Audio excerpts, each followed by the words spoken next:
So I truly believe that our pains in life, we tend to push them away, we tend to run away from them, we tend to try to hide them, but they're really there for us to look at with loving curiosity and say, what are you trying to help me achieve? And for myself, I started hair pulling when I was in my tweens.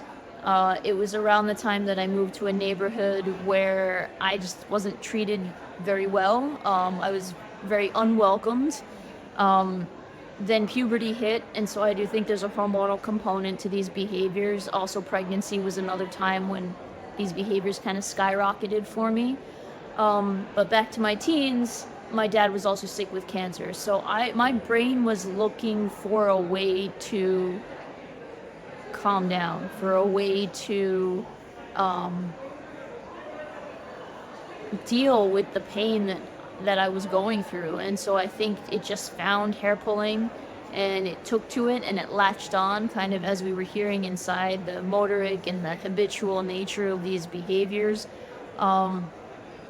And it just became something that was just so ingrained, but it hurt so much because I thought I was alone, I thought I was wrong, I thought I was weird, and I was telling myself all this stuff. And so as a child, I was making my own self hurt with my own self-talk. And so that's really the pain that I grew up with, not being able to share it with anyone else. But now, I truly believe that it's the secret that was making me sick. And the more that you can share these conditions with loved ones, get the love and support and the compassion, it starts to really chip away at that shame. And so that's what pain into purpose really means for me, is that anything hard in your life, it's there to help you become a better human. And rather than running from it, facing it helps you get there faster. How did I come from the US to the UK to be here today? It's really the power of community. The BFRB community is global, but we all kind of know each other. So after years and years, I got to get tons of hugs from people that have only met online. But that's really how we connected. We connected online, built friendships, did things together, webinars, Instagram lives, the power of technology bringing us together. And now when we're doing things in person, we must also show up and support each other. And what about best close cult celebrations? I think a lot of the research around BFRBs does come from the US. So one of the things that is exciting to me is sitting in this room and hearing from, I think, 5 scientists already today, and it's only 11 o'clock, of the research that's coming and the research that's been done and the crossover of research. Like, I'm thinking about BFRBs in so many new ways because of this event today.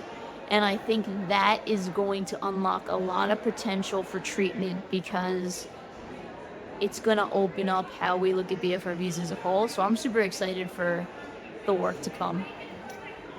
So the Keen 2 Smart Bracelet, which I'm wearing right here, it was invented to help bring awareness to these unwanted hand movements. So it uses the sensors inside for motion, for gyroscope, the speed of the hand, the angle, and it's looking for that information, that mathematical calculation that's trained onto the bracelet. And when it senses a match, it'll vibrate. And that vibration is that cue to change behavior, to pause, take stock of what's happening, and replace with a healthier strategy. And so to your question of, do people get kind of immune to the vibration? It is, if you are using the vibration to teach yourself, to check in with yourself, and to do right by yourself, then it's hard to ignore it. But like any other device, if it's going off too much, or if it's going off when it shouldn't be, so think of some movements which may be similar that may cause a false alarm. If that gets too excessive, then yes, there is a potential for that to happen, but that's where a lot of the research that we're doing on our algorithms is helping to reduce those false alarms, to make it such that it's only vibrating when you need it to. And this idea of a single purpose device where when this goes off, it's going off to tell you one thing, whereas when this goes off, it's telling you a bunch of different things, right? You have to check to see what's actually happening. And so that's why we really believe that people who want to solve these problems are going to focus and get a focus device so they can really focus on their care.